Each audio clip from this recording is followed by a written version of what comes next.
할렐루야. 진솔 예배에 나오신 청년들을 주님의 이름으로 환영하고 축복합니다. 이 시간 우리 예배 드리기 전에 우리 다 같이 또 고백하는 시간이 있죠. 우리 두 손을 가슴에 올리고 이 시간 다 같이 저를 따라 고백해 주시기 바랍니다. 나는 하나님의 존귀한 백성입니다. 나는 하나님의 존귀한 백성입니다. 나의 삶을 주님께서 붙잡고 계십니다. 나의 삶을 주님께서 붙잡고 계십니다. 열방이 나를 통하여서 그리스도를 보게 될 것입니다. 열방이 나를 통해 그리스도를 보게 될 것입니다. 네, 항상 마지막은 작은 이유가 뭘까요? 안 믿어지시나요? 자, 오늘 우리가 말씀을 나눌 텐데요. 오늘 우리가 받을 말씀은 마가복음 14장 27절에서 31절까지의 말씀입니다. 이번 주부터 큐티를 우리가 이제 진행하게 될 건데요. 마가복음 이제 그 큐티의 내용을 가지고 한 주간의 그 큐티 내용을 한 구절을 정해서 우리가 같이 나누게 될 것입니다. 말씀도 듣고 그리고 순모임할 때 또 이 본문을 가지고 우리가 또 은혜를 나누는 시간들이 있을 겁니다. 그래서 나중에 광고가 나오겠지만 큐티 책이 꼭 필요합니다, 여러분. 교재가 총이 있어야 되겠죠. 교재가 있어야 되니까 나중에 꼭 구입해 주시기 바랍니다. 자, 마가복음 14장 27절에서 31절까지의 말씀 한 절씩 교독해서 읽겠습니다. 예수께서 제자들에게 이르시되 너희가 다 나를 버리리라. 이는 기록된 바 내가 목자를 치리니 양들이 흩어지리라 하였음이니라. 그러나 내가 살아난 후에 너희보다 먼저 갈릴리로 가리라. 베드로가 여짜오되 다 버릴지라도 나는 그러하지 않겠나이다. 예수께서 이르시되 내가 진실로 내게 이르노니 오늘 이 밤 닭이 2번 울기 전에 내가 3번 나를 부인하리라. 같이 있습니다. 베드로가 힘있게 말하되 내가 주와 함께 죽을지언정 주를 부인하지 않겠나이다 하고 모든 제자도 이와 같이 말하니라. 아멘. 여러분 혹시 상상을 하잖아요. 저는 이런 상상을 예전에 어릴 때 참 많이 했는데 초능력이 있으면 어떨까? 그런 상상을 다 해보셨죠? 시간을 멈출 수 있거나 아니면 시간을 거슬러 갈 수 있거나 그런 상상들을 되게 많이 한 것 같습니다. 여러분은 보통 어떤 초능력을 갖고 싶나요? 공간 이동? 아니면 뭐 이렇게 물체를 뚫고 갈 수 있는 그런 투시? 투시도 있고요. 여러 가지가 있겠죠. 여러분 혹시 그렇다면 우리가 타임머신을 타고 과거로 타임슬립을 해서 돌아가게 된다면 어떨까요? 지금보다 훨씬 흥미진진한 삶을 살 수 있지 않겠습니까? 어떤 종목이 오르고 또 앞으로 어떻게 이 사회가 흘러가게 될 것인지를 미리 안다는 것, 그것은 우리가 미래를 살아갈 때 이거 정말 큰 도움이 될 것입니다. 그렇지 않습니까? 얼마 2022년도인가요? 2022년도에 26%의 시청률을 기록했던 드라마가 하나 있었습니다. 바로 재벌집 막내 아들인가요? 맞나요? 송중기 나오는 거. 저는 그거 짤로 봤는데요. 그 인상적인 대사가 이런 게 있었잖아요. 이게 밥을 지면서 매달리고 그런 거예요. 320알이다. 이게 숙련된 사람들은 320알 이렇게 진다. 그래서 지금은 뭐 이렇게 해야 되니까 280알만 지어라. 이렇게 하는 대사가 있습니다. 그래서 제가 재밌게 그 짤을 봤던 기억이 납니다. 그 송중기가 주인공이죠. 타임슬립을 해서 과거로 돌아가는데 어느 재벌집 그 회장님 댁 막내 그 아들의 아들, 그죠? 손자로 돌아갔던 그런 내용을 담고 있습니다. 이 친구가 미래를 다 아는 거예요. 그러니까 누가 대통령이 될지 또 어떤 종목이 오를지 여러 가지 정보를 알고 있습니다. 그래서 이 회장한테 가서 자신의 그 능력을 어필하니까 회장이 아주 눈여겨봅니다. 그런데 사실 미래를 알고 있어도 이 회장님의 마음을 돌이키기에는 조금 역부족이었어요. 왜냐하면 보니까 이 회장님의 그 신조가 있어. 이 유산은 나의 그 후계자는 반드시 장남에게 준다. 이런 고집이 있었어요. 옛날 사람들 좀 그렇잖아요. 그러니까 이 막내 아들이 그것을 가지기에는 너무 힘든 거죠. 그래서 이 회장님하고 딜을 하나 하는데 이 가문이 하지 못했던 딜을 하나 하잖아요. 혹시 기억나시나요? 내가 이 가문에서 하지 못했던 거 하나, 서울대학교에 들어가겠습니다 라고 딜을 합니다. 그리고 결국에는 서울대학교에 들어가게 되잖아요. 여러분, 이게 우리가 순진하게 볼 것이 아니라 만약에 미래를 알고 어떤 종목이 오르고 누가 대통령이 되고 정권이 어떻게 돌아갈 것이며 사회가 어떻게 변화될 것이고 어느 부동산 이 지역이 땅값이 오를 것이냐 하는 정보를 가지고 있다는 것은 중요한 메리트가 될 것이 분명합니다. 그렇지만 그것만으로 이 회장의 마음을 돌이키기에는 부족했다는 거예요. 그래서 이 가문이 할 수 없었던 바로 이 학벌을 가지고 딜을 하는 건데, 여러분 생각해 보십시오. 미래를 안다고 해서 내가 서울대학교에 바로 들어갈 수 있을까요? 아닐 겁니다. 그래서 열심히 공부를 하고 나의 시간을 투자하고 나가 할 수 있는 모든 것을 다 동원해서 열심히 공부를 해서 서울대학교에 들어갔을 거예요. 여러분, 단순히 서울대학교에 들어가서 이 회장님의 마음을 사로잡았다, 너무 순진한 생각인 거죠. 이 산전수전 공중전까지 다 겪었던 이 회장님이 단순히 서울대학교 한 명 들어갔다고 해서 마음을 줬겠습니까? 그의 삶을 봤겠죠. 그가 얼마나 열심히 성실하게 살아가고 있는지, 얼마나 열심히 자신을 위해서 투자하고 노력하고 성실한 삶을 살아가고 있는지를 분명히 봤을 겁니다. 내가 가지고 있던 정보뿐만이 아니라 그것을 활용할 수 있고 그것을 내가 감당해낼 수 있는 능력을 가지고 있는지를 이 회장은 분명히 보았을 거예요. 그렇기 때문에 그 회장님의 마음을 사로잡을 수 있었을 것이라고 저는 이렇게 추리를 해봅니다. 너무 드라마를 깊이 보죠. 네. 그럼 여러분, 이런 이야기가 있어요. 어떤 사람이 대학을 들어가기 위해서 열심히 고등학교 때 공부를 합니다. 그래서 명문대학교에 들어갑니다. 명문대학교에 들어가서 4년 동안 정말 열심히 공부하고 복수 전공을 하고 자격증을 따고 해서 스펙도 쌓고 또 학점도 잘 받습니다. 그리고 대기업에 시험을 칩니다. 그런데 대기업에 시험 치는 사람들이 다 어떤 사람들입니까? 다 그런 사람들이에요. 다 초엘리트들, 많은 스펙을 가지고 있고 집안이 빵빵하고 여러 가지를 다 가지고 있는 사람들이 대기업에 다 지원한단 말이죠. 그러니까 들어가는 게 결코 쉽지 않습니다. 그 시험을 쳤더니 낙방한 거예요. 떨어진 거예요. 불합격이 된 겁니다. 좌절하는 거죠. 내가 이렇게 열심히 공부해도 안 되는가, 좌절하고 있는데 주위에 친구 하나가 같이 걸린 거예요. 근데 이 친구는 문제가 있어요. 이 친구는 대학 다닐 때 열심히 공부하지도 않았고 자기보다 스펙이 화려하지도 않았고 자기보다 훨씬 떨어진 친구였다는 겁니다. 그러니까 마음이 얼마나 절망이 왔겠어요. 낙하산을 보고 있으면서 이 사회가 이렇게밖에 안 되는가 하고 절망이 왔을 겁니다. 그렇지만 이 사람은 그럼에도 불구하고 다음 해에 더 열심히 공부를 합니다. 그리고 결국 이 원하는 이 기업에 들어가게 되는 겁니다. 들어가 봤더니 그 친구가 보이지 않는 거예요. 어디 갔을까요?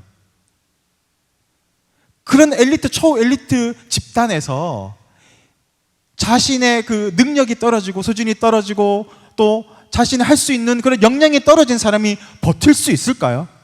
이 사회는 버틸 수 없습니다. 들어가는 것은 가능할지 모르겠지만 그곳에서 버티는 것은 너무너무 힘듭니다. 그러니까 사람들이 수군수군 했겠죠. 저 사람 낙하산이다. 실력도 없는 사람들이 와서 한다고 얼마나 수군수군 됐겠습니까? 그러니까 그 사람이 견디지 못하고 떠나가 버린 겁니다. 뭘 얘기하고 싶은 겁니까? 내가 들어가는 것, 뭔가를 얻는 것, 좋은 것을 누리는 것은 분명히 축복이 맞습니다. 그렇지만 진짜 축복은 뭘까요? 내가 그 좋은 것을 받아서 감당할 수 있는 사람이 되는 것이 축복 아니겠습니까? 수많은 돈이 있습니다. 100억의 돈이 있습니다. 여러분한테 주면 여러분이 감당할 수 있겠어요? 나는 잘 감당할 수 있을 것 같아요 라고 다 생각을 하시겠지만, 여러분 로또를 1등에 당첨이 돼서 그 사람들 다 추적해보니까 대부분의 사람들이 다 어떻다고요? 다 이혼하고 먼저 자신의 아내부터 버리기 시작하고 가정을 버리고 그렇게 세상 가운데서 막 흥청망청 살아가는 거예요. 그다 거의 다 90% 이상의 사람들이 다 이전보다 못한 삶을 살고 있더라라는 것이 통계 아닙니까? 왜 그럴까요? 돈이 감당이 안 되기 때문에 그렇습니다. 돈에 끌려다니기 때문에 그렇습니다. 그러니까 어떻게 써야 될지를 알지 못하는 거예요. 진짜 축복은 뭘까요? 내가 100억을 줘도 감당할 수 있고 또 높은 지위에 올라가도 그 지위를 감당해낼 수 있는 사람, 그것이 바로 하나님이 우리에게 주시고자 하는 축복입니다. 그렇게 우리가 그 복을 누리기 위해서는, 그래서 하나님께서 우리에게 연단도 주시고 시험도 주시는 겁니다. 돈에 끌려다니지 않도록, 사람의 좌지우지되지 않도록 내가 중심을 지키고 나의 가정을 지키고 나의 삶을 지키고 내가 가지고 있는 모든 것을 지켜낼 수 있는, 그리고 그것을 내가 발돋움해서 더 다음 단계로 올라갈 수 있는 그런 지경에까지 이르도록 하는 것, 그게 바로 하나님께서 우리에게 주시고자 하는 축복인 줄 믿습니다. 그걸 감당하지 못하면서 돈이 무슨 소용이 있겠습니까? 돈에 끌려다니는 거예요. 그러니까 인생이 하강곡선을 끊고 결국 망해버리는 인생으로 나아가는 것 아니겠습니까? 우리는 착각하는 게 있습니다. 요행을 바라는 은혜를 주십시오 하면서, 하나님 복을 주십시오 하면서 요행을 바라는 거예요. 내가 감당하지도 못하면서 내가 들어가서 어떻게 되겠지 그러면서 그냥 주십시오 하는 겁니다. 그게 은혜라고 착각합니다. 그러니까 그것을 내가 받아 누리지 못하면 하나님은 나를 버리셨네, 하나님이 어디 있는가, 하나님은 불공평하신 하나님이시다 라고 이야기하는 겁니다. 내가 감당하지 못하기 때문에 하나님은 우리에게 허락하지 않습니다.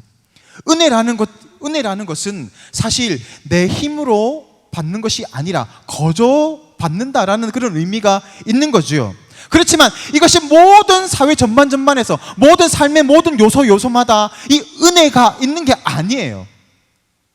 우리가 감당할 수 없고 우리가 결코 도달할 수 없는 이 구원의 문제에서 하나님 우리에게 구원의 은혜를 주셨습니다. 그렇지만 이 은혜는 공짜입니까? 이 은혜 역시 누군가가 대신 값을 지불한 겁니다. 예수님께서 우리의 죄를 대신해서 죽으시고 자신의 피를 흘리시고 그렇게 자신의 생명을 바쳐서 얻어낸 것이 바로 이 구원의 은혜입니다. 그래서 그 구원의 은혜를 우리가 준 거예요. 그래서 하나님은 그 구원의 은혜를 우리가 온전히 누리도록 하시기 위해서 고난도 주시고 또 훈련의 길도 주시고 또 양육의 길을 또 예배를 통하여서 날마다 우리를 돌이켜 가시는 겁니다. 만들어 가시는 거예요. 거저는 없습니다. 이 세상에 공짜는 없습니다. 그런데 우리는 기도하면서 날마다 공짜를 바라고 있지는 않아요. 하나님 축복을 주십시오, 좋은 직장의 문을 주십시오. 물론 그것도 좋습니다. 그렇지만 하나님이 원하시는 것은 그 이전에 내가 그것을 감당해내고 누릴 수 있는 사람으로 만들어 가신다라는 것을 우리가 잊지 않았으면 좋겠습니다. 그렇다면 하나님께서 우리에게 주시고자 하는 가장 복들이 있겠지만 최상의 복은 어떤 걸까요? 최고의 복은 뭘까요? 아마 우리가 원하는 것이랑 조금 다를 수 있을 겁니다. 그렇지만 하나님은 원하시는 것이 있어요. 여러분, 이런 광고 카피가 있어요. 자, 그 땡땡땡땡 뭐뭐뭐뭐뭐는 영원하다. 이 뭐뭐뭐뭐뭐 5글자 안에 들어갈 게 뭘까요? 이런 광고 문구 혹시 못 보셨나요? 뭘까요? 맞추면 제가 커피 하나 쏘겠습니다. 다이아몬드, 맞습니다. 다이아몬드 맞아요. 누구예요? 나중에 제가 커피 하나 쓰겠습니다. 자, 다이아몬드는 영원하다라는 카피 문구가 있습니다. 이 문구는 드비어스사의 광고 문구입니다. Diamond is forever. 다이아몬드는 영원하다. 여러분, 다이아몬드가 언제부터 이렇게 가장 귀한 보석이 되었을까요? 생각보다 얼마 되지 않았습니다. 1947년에 이 드비어스 이 회사에서 이 광고 문구를 올립니다. 그러면서 단단하고 변하지 않는 것, 영원한 사랑을 이 다이아몬드에 담아서 당신의 연인에게 선물하십시오 라는 이 광고 문구 하나 때문에 사람들이 다이아몬드에 대한 이 가치가 생겨나기 시작한 겁니다. 그러니까 채 50년, 60년, 70년 정도밖에 되지 않았어요. 그전에는 이 광물에 대해서 잘 알지도 못했어요. 그런데 이 다이아몬드가 영원한 것, 변하지 않는 것이라는 가치 하나 때문에 엄청난 값어치를 가지게 된 겁니다. 하나님께서 우리에게 주시고자 하는 복은 바로 이런 것입니다. 3일 있다가 없어질 거, 5일 있다가 없어질 거, 1년 있다가 없어질 게 아니라 어제나 영원토록 계속 동일한 것들, 그 영원한 것을 우리에게 주시고자 하는 겁니다. 왜냐하면 그것이 가장 값어치 있는 것이기 때문입니다. 하루살이가 있습니다. 하루살이는 며칠 살까요? 하루살이는 하루만 살지 않습니다. 하루살이는 이틀에서 또 장수하는 하루살이는 5일까지 산다고 합니다. 그러니까 이 하루 사는 친구들이 있지만 5배의 삶을 사는 친구가 있습니다. 이 하루살이의 이 삶의 목적이 뭘까요, 여러분? 어떤 목적을 가지고 살아갈까요? 하루살이의 모습을 보면 하나의 목적밖에 없어요. 자신의 입이 없거든요. 그래서 굶어 죽는 거예요. 그러니까 먹는 것도 이 하루살이의 목표가 되지 않습니다. 이 하루살이의 목적은 바로 빛을 향해서 나아가는 겁니다. 그럼 밤마다 전봇대 위에서 뱅글뱅글 도는 거예요. 그렇게 하루 사는 하루살이는 하루 뱅글뱅글 살다가 떨어져 죽습니다. 3일 사는 하루살이는 3일 동안 전봇대 주위를 돌면서 불빛 안에서 해롱해롱 하면서 막 도는 거예요. 그러다가 죽는 거예요. 장수하는 5일 하루살이는 뭐가 다를까요? 이 하루살이 역시 마찬가지예요. 5일 동안 그 자신의 본능을 쫓아서 전봇대 위에 그 빛을 향해서 뱅글뱅글 돌다가 그렇게 죽습니다. 그게 바로 하루살이의 목적이자 삶의 이유입니다. 빛을 향해서 돌다가 죽는 것. 시각이 3일밖에 되지 않기 때문에 그렇습니다. 5일밖에 되지 않기 때문에 그렇습니다. 그래서 본능에 따라 살아갑니다. 수많은 청년들이 청년의 이 시기를 자신의 삶의 목적으로 바라보며 살아가는 사람들이 있습니다. 내가 이 청년의 시기를 내가 정말 화려하게 살아보리라. 이 청년의 시기를 내가 결코 놓치지 않으리라. 누릴 것은 다 누려보리라 하는 그런 청년들이 있습니다. 그래서 어디로 갑니까? 밤에 유흥문화로 가기 시작합니다. 불빛이 반짝반짝한 곳, 하루살이처럼 클럽에 가서, 요즘은 워터밤인가 뭐 그런 게 있더라고요. 거기 가서 막 흔드는 거예요. 자신의 청년의 그 시기를 거기에서 흔드는 거예요. 왜 그렇습니까? 나의 시각 자체가 이 청년의 시기에 한정되어 있기 때문입니다. 노세 젊어서 노세, 늙어지면 못 노나니 내가 이 젊음을 최대한 누리리라 하면서 그걸 막 찾아다니는 거예요. 나머지 절반의 인생은 어떻게 해요? 전혀 준비가 되지 않아요. 그러니까 그 절반의 인생은 비참한 인생으로 살아갑니다. 왜 그렇습니까? 뒤를 준비하지 못했기 때문이에요. 우리의 인생은 어떨까요? 하나님이 우리를 처음에 지을 때 100년짜리 인생으로 짓지 않았습니다. 80년짜리 인생으로 짓지 않았습니다. 하나님 우리를 지으실 때는 영원한 생명을 주시고 하나님과 함께 영원한 교제를 누리고 사랑을 누리는 그런 관계로 우리를 지으셨습니다. 그런데 죄가 들어옴에 따라서 이제 우리의 육체와 죽음이 들어오기 시작하면서 우리의 인생은 70, 80, 길게 100년, 정말 길면 120년 살아가는 그런 한계를 가진 인생이 되었습니다. 그에 따라서 우리의 시각들도 여기에 고정되기 시작합니다. 나의 인생은 70년짜리, 나의 인생은 80년짜리, 아니 나는 120년을 살리라 하면서 이 세상에서 120년짜리 인생을 살아가는 겁니다.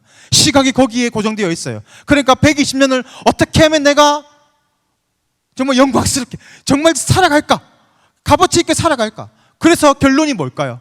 돈을 쫓아가는 겁니다. 돈을 따라 뱅글뱅글 돌기 시작합니다. 성공을 따라서 뱅글뱅글 돌기 시작합니다. 그렇게 80년을 살아가면서 내가 누릴 것은 누리고 내가 대접받기도 하고 높은 자리에 올라가서 그렇게 살아가리라. 하루살이와 똑같은 건 아니에요. 우리 인생이 그렇게 변절되기 시작하는 거예요. 우리는 100년짜리 인생이 아닙니다. 우리는 영원을 살아가는 인생으로 지음을 받았습니다. 그러므로 우리가 단기적인 목표가 있어야 돼요. 이 세상에서 내가 어떻게 살아가야 하는가라는 목표가 분명히 있어야 되겠지만 동시에 장기적인 목표, 우리가 영원을 어떻게 살아내야 하는가라는 의식이 있어야 합니다. 그래야 우리 인생이 실패가 되지 않아요. 100년짜리만 준비했다가 영원을 바라보지 못하면 영원의 나라에 들어가지 못하는 겁니다. 그러면 그 영원에서 실패하는 인생, 그게 바로 우리의 결론이 될 수 있기 때문입니다. 여기에 모인 모든 청년들, 같은 비슷한 환경에서 비슷한 그런 공동체 안에서 시작했어요. 근데 어떤 사람들은 멀리 나아가는 사람들이 있습니다. 열방을 향해서 쏘아 나아가는 사람들이 있습니다. 그렇지만 어떤 사람들은 그 제자리 걸음하는 사람들이 있습니다. 또 어떤 지체들은 뒤로 뒷걸음질하는 사람들도 있습니다. 왜 그럴까요?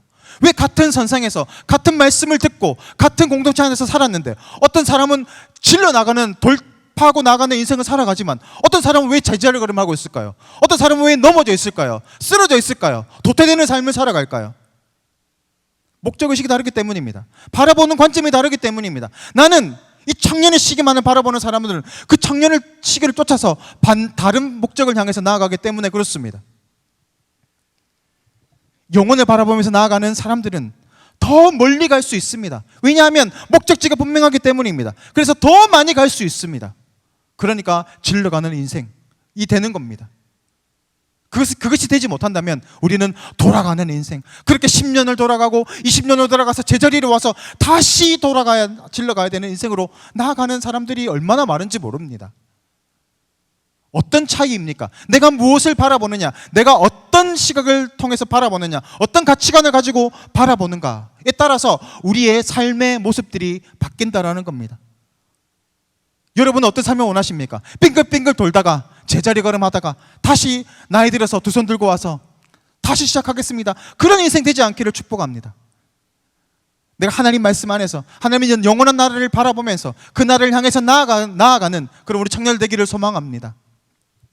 낮은 단계의 사람들이 있습니다. 동시에 반면에 낮은 단계를 넘어서 높은 단계로 나아가는 사람들이 있습니다. 낮은 단계에 있는 사람들은 높은 단계에 있는 사람들이 어떤 삶을 살아가는지 잘 모릅니다. 어떻게 그렇게 살아갔는지 모릅니다. 왜냐하면 경험해보지 않았기 때문입니다. 그래서 그들이 어떤 생각을 하고 있는지, 그들이 실제로 어떻게 성공을 이뤄냈는지 모릅니다. 아무리 설명해줘도 이해를 하지 못합니다. 내가 경험해보지 못했기 때문에 그렇습니다. 그렇지만 반면에 높은 수준에 있던 사람들은 그 과정들을 다 거쳐왔기 때문에 낮은 사람들의 그 모습들을 이해합니다. 저기서 벗어나지 못하는구나, 안타까워하는 마음들이 있습니다.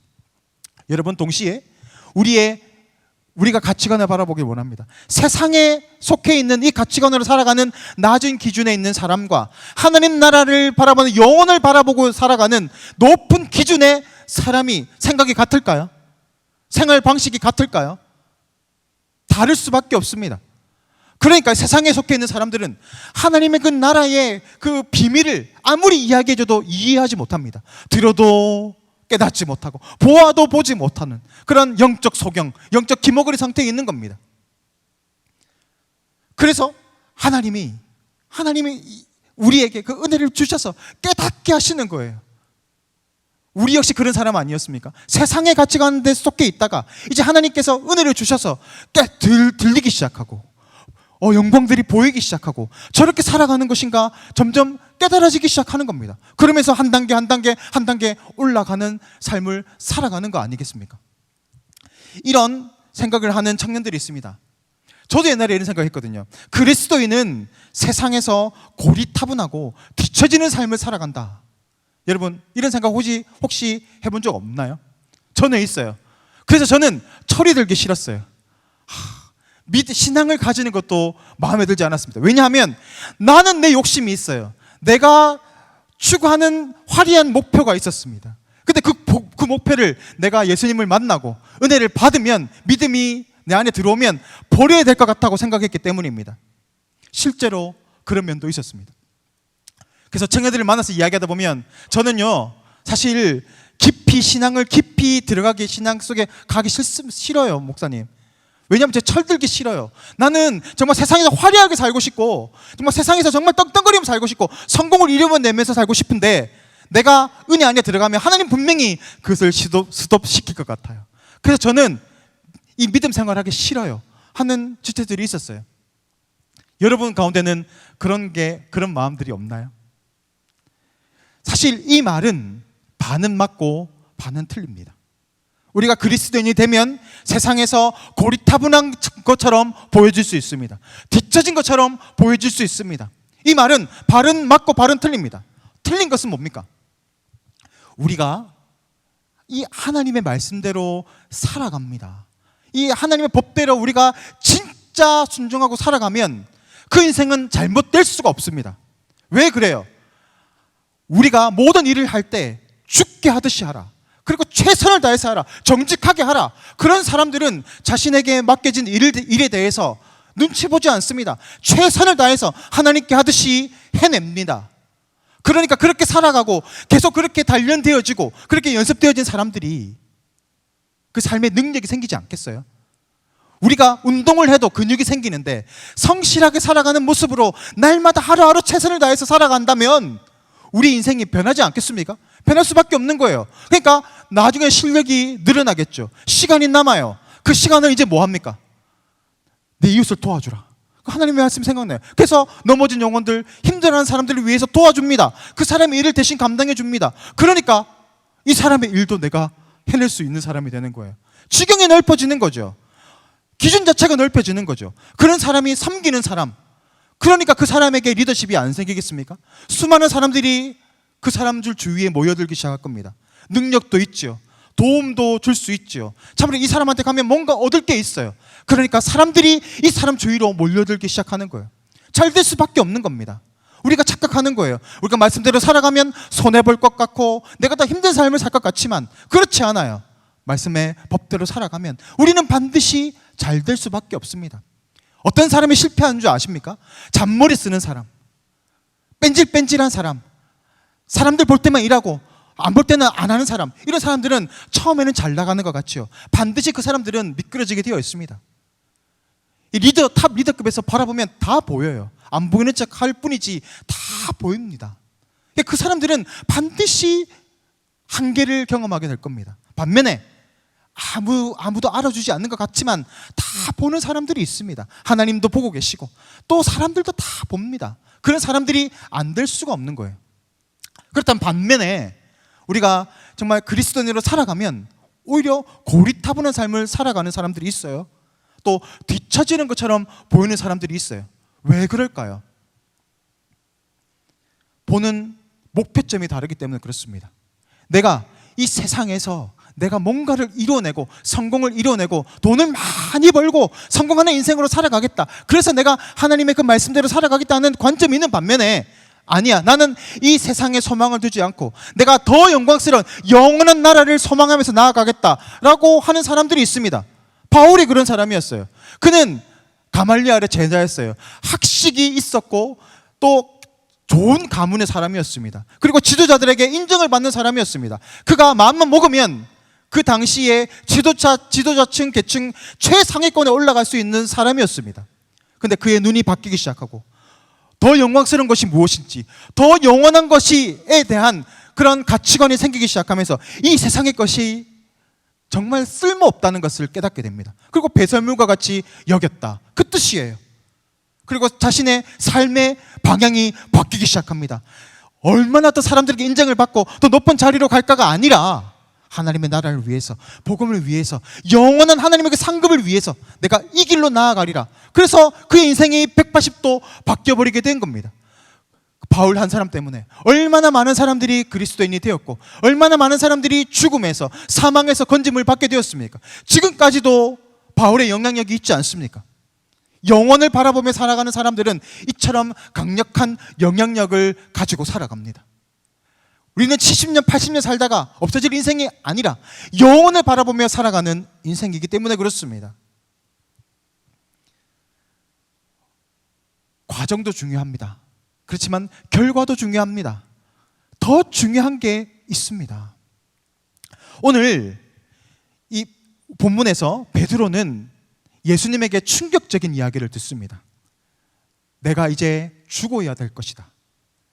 예수님의 죽으심에 대해서 듣게 됩니다. 그전에도 몇 번 들었어요. 그런데 그들이 너무 두려워서 이것을 묻기도 두려워했고 그냥 묻어뒀습니다. 모르겠습니다. 예수님 모르겠습니다 하고 돌아섰어요. 그런데 이번에는 돌아설 수가 없었어요. 이제 예수님이 십자가에 못 박힐 일이 다가왔기 때문에 예수님이 그 문제를 정면으로 내미셨습니다. 내가 죽어야 하고 다시 살아나야 하리라. 그때 베드로의 고백이 무엇입니까? 다른 사람은 다 주님을 버릴지언정 저는 끝까지 주님을 버리지 않겠습니다. 왜 그렇게 자신 있게 고백할 수 있었겠습니까? 그는 예수님에 대한 사랑이 있었습니다. 예수님에 대한 정도 있었습니다. 그리고 예수님이 정말 위대하신 분이라는 것, 예수님에 대한 정말 인간적인 사랑들이 있었기 때문에 그렇습니다. 그래서 자신은 어떤 어려움이 있다 할지라도 예수님을 버리지 않을 것이라고 확신했습니다. 근데 예수님 뭐라고 하십니까? 아니다. 네가 나를 부인할 것이다. 닭이 2번 울기 전에 3번 나를 부인하게 될 것이다 라고 이야기합니다. 그리고 결국 예수님을 부인하고 저주하지 않습니까? 뭘 이야기하고 있는 겁니까? 하나님이 우리에게 주시고자 하는 영광스러운 것, 영원한 것은 우리의 힘으로 안 됩니다. 우리의 의지로 되지 않습니다. 내가 주님을 버리지 않겠습니다. 어떤 어려운 경우에서도 끝까지 이 믿음을 붙잡고 나아가겠습니다. 주님, 나 아시잖아요. 내 의지 있는 거 아시잖아요. 주님, 저 안 흔들립니다. 주님, 저를 믿어보십시오. 근데 주님 믿지 않아요. 왜냐하면 우리가 흔들릴 걸 뻔히 알기 때문에 그렇습니다. 그래서 우리가 이 베드로의 모습을 바라보면서 베드로? 저 왜 이렇게 손가락질 할 것이 아니라 나에게도 이 베드로와 같은 모습이 있다는 것을 인정해야 됩니다. 왜 그렇습니까? 이 세상에 있는 것은 우리의 노력으로 가능합니다. 내가 노력하고 힘써 땀을 흘리고 피땀을 흘려내면 이뤄낼 수 있습니다. 그렇지만 하나님이 주시고자 하는 이거 영원한 나라, 하나님의 의를 이루어내는 것은 우리의 능력 밖의 일입니다. 아무리 해도 도달할 수 없는 문제입니다. 그래서 하나님의 능력이 필요합니다. 하나님의 도우심이 필요합니다. 하나님 나라와 그의 뜻대로 살기 위해서는 반드시 하나님의 도우심이 먼저 전제되어야 한다라는 겁니다. 그거 되지 않으면 우리는 결코 하나님을 기쁘시게 할 수 없어요. 믿음 생활을 할 수 없습니다. 내 의지로 되는 것이 아니기 때문에 그렇습니다. 그래서 우리는 영혼을 바라보기 위해서 먼저 하나님의 은혜를 구해야 됩니다. 그래서 성령님이 오신 거예요. 성령님이 우리가 연약함을 담당하시잖아요. 우리 연약함을 아시는 거예요. 너 넘어질 거, 너 쓰러질 거 다 알고 있어. 그러니까 성령을 구해라고 하는 겁니다. 성령을 통해서 우리가 흔들리지 않는 담대한 믿음으로 나아갈 수 있기 때문에 성령님을 우리 가운데 보내주셨어요. 저는 많은 사람들을 알고 있어요. 변화된 많은 사람들이 있습니다. 처음부터 그런 삶을 살아갔던 사람들이 아니었어요. 처음에는 자신의 꿈이 있었어요. 나는 무대에서 화려한 노래를 하면서 내가 사람들의 주목을 받으면서 박수 받으면서 살려고 하는 한 자매가 있었습니다. 이 자매가 공황장애가 걸리기 시작했어요. 무대에 설 수 없게 되었습니다. 그러니까 절망이 오기 시작합니다. 낙심이 오기 시작합니다. 그때 이 자매에게 복음이 들어오기 시작했어요. 그래? 예수님을 붙잡으면 된다고? 그리고 예수님을 붙잡기 시작했습니다. 부르짖기 시작했습니다. 공황장애가 서서히 고쳐지기 시작하고 회복되기 시작합니다. 그리고 이 자매가 이제는 완전히 무대에 설 수 있는 그런 모습으로 회복이 되었어요. 그런데 거기서 끝이 아니에요. 하나님은 이 자매를 변화시켰습니다. 이전에는 이 세상의 무대에서 사람들의 박수를 받고 프리마돈나의 삶을 살기로 그렇게 날마다 노력하며 살아왔던 그 자매의 생각의 틀이 변하기 시작한 겁니다. 이 세상에 있는 무대가 아니라 나는 하나님의 나라를 위해서 더욱더 살아야 되겠다. 그리고 선교사, 북한을 위해서 살아가는, 북한만을 바라보며 살아가는 그런 자매가 되었습니다. 생각이 어떻게 변화된 거죠. 지금 세상의 관점으로 바라보면 왜 그런 화려한 스포트라이트를 받는 그 자리를 왜 내려오는 거야 라고 이해할 수 없겠지만, 영혼의 관점에서 바라본다면 이 자매는 놀라운 은혜를 받은 것입니다. 그리고 더 넓은 무대에서 더 많은 사람들 앞에서 하나님을 찬양하는 무대 자리에 서게 됩니다. 사역도 감당하면서 그곳에서 하나님을 찬양하는 일도 동시에 감당하게 된 겁니다. 하나님의 생각은 우리의 생각과 다릅니다. 우리보다 더 멀리 바라보시고 더 존귀하게 우리를 사용하시기를 원하시는 분이십니다.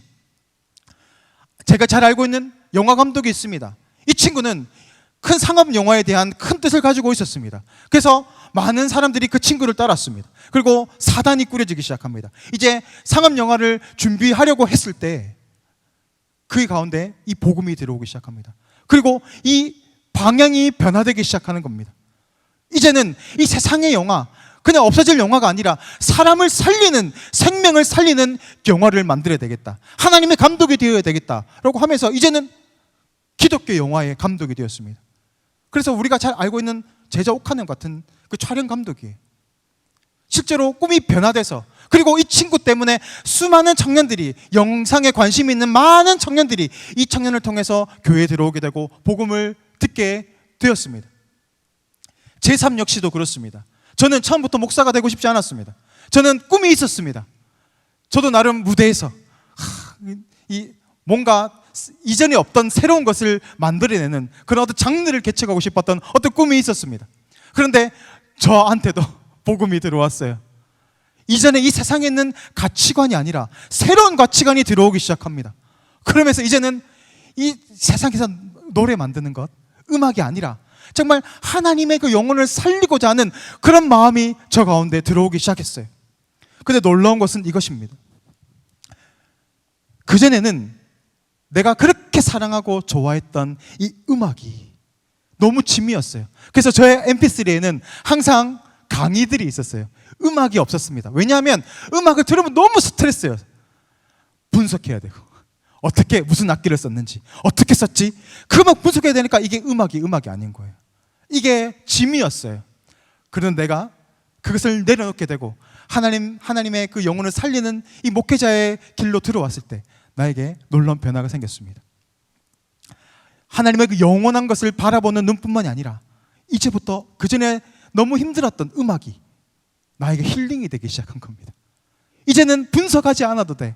이 아름다운 음악을 내가 왜 그 분석하며 살았을까? 왜 그 힘들게 들으면서 살았을까?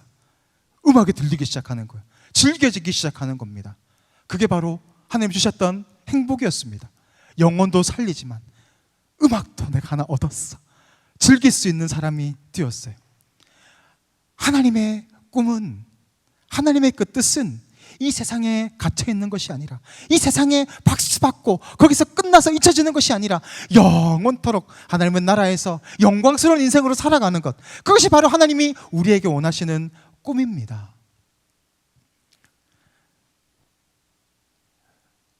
세상의 관점에서 바라보면 이 믿음으로 살아가는 것, 복음으로 살아가는 것이 허탄한 것을 쫓아가는 것처럼 보입니다. 돈키호테 같이 허망한 것을 쫓아가는 것처럼 보입니다. 그렇지만 과연 그렇습니까? 그들이 보지 못하기 때문에 그렇습니다. 외눈박이 나라에서 두 눈을 가지고 가면 그 사람은 뭐라고 부릅니까?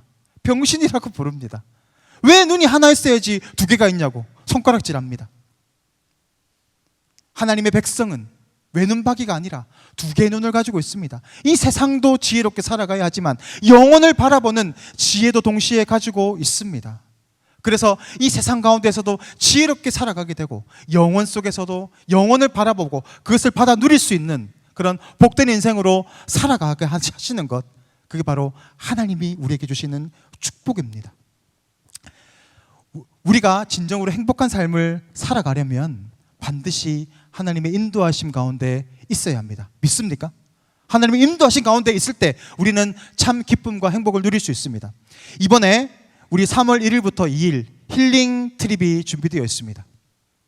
여러분, 힐링 트립 처음 들어봤을 겁니다. 이게 뭘까? 치유 여행? 그렇죠.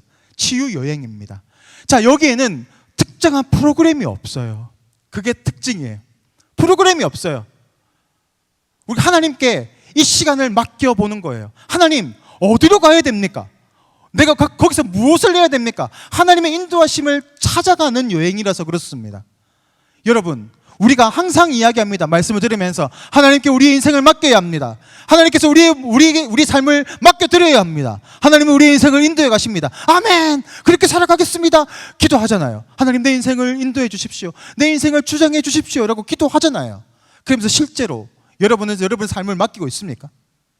다 내려놓고, 여러분이 계획을 다 내려놓고, 하나님, 어디로 가야 됩니까? 어디서부터 시작해야 됩니까? 하나님, 이쪽입니까? 이쪽입니까? 그런 여러분 결단을 하면서 살아가고 있습니까? 그렇지 않잖아요. 이 수련의 기간 동안 우리가 그것을 경험해 보자는 겁니다. 주님, 우리를 인도해 가십시오. 어디로 가야 되겠습니까? 그렇게 하나님의 인도하심을 경험하게 될 것이고, 그렇게 하나님의 살아계심을 우리가 느끼게 될 것이고, 삶 가운데에서 이렇게 살아가야 되는구나, 이렇게 맡겨내야 하는구나, 하나님께 맡겨드리면 하나님께서 반드시 나의 삶을 인도해 가시는구나 라는 것들을 경험해보는 시간입니다. 그래서 힐링 트립입니다. 하나님의 인도하심을 경험하게 되면 우리 가운데 치유가 일어납니다. 평안이 일어납니다. 그것을 누려보자는 겁니다. 하나님의 인도하심을 통한 치유와 회복, 그것을 우리가 발견하며 나아가기를 원합니다. 여러분, 시편 23편을 보면 여호와는 나의 목자시니 내게 부족함이 없으리로다. 목가적인 분위기 너무 평화롭고 정말 아름답지 않습니까?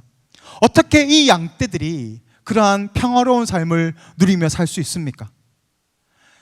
양떼들이 자신의 힘으로 뭔가를 해보려고 발부둥 치면서 치열하게 싸우면서 경쟁하면서 살아가는 것이 아니었습니다.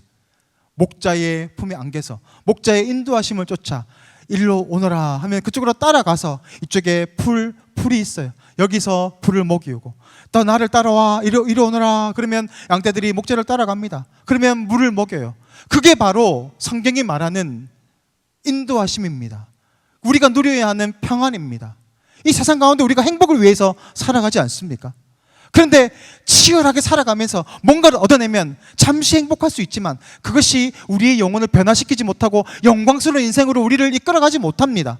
또 목마를 수밖에 없습니다. 다른 행복을 찾아서 또 치열하게 싸워야 합니다. 그것이 바로 이 세상의 방식입니다. 그렇지만 하나님이 우리에게 요구하시는 것은 그것이 아닙니다.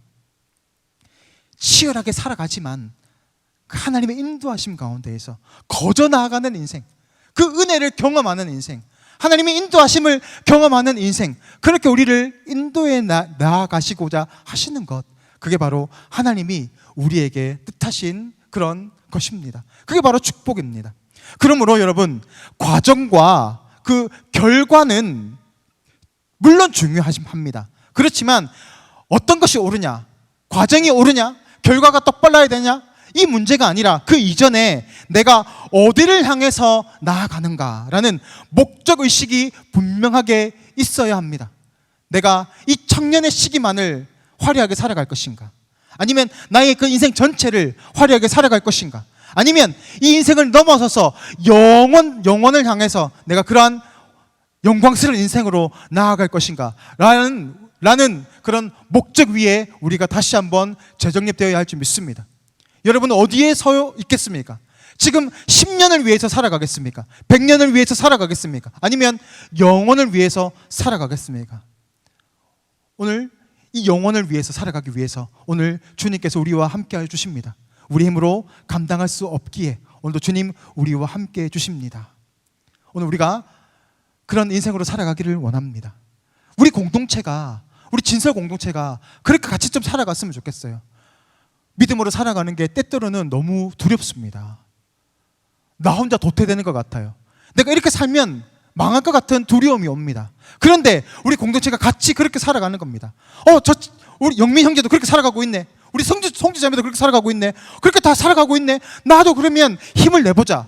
서로 그렇게 의지하고 서로를 붙들어가고 그렇게 믿음의 공동체로 살아가면 서로 너무 쉽게 이 문제를 극복해 나갈 수 있을 것이라 믿습니다.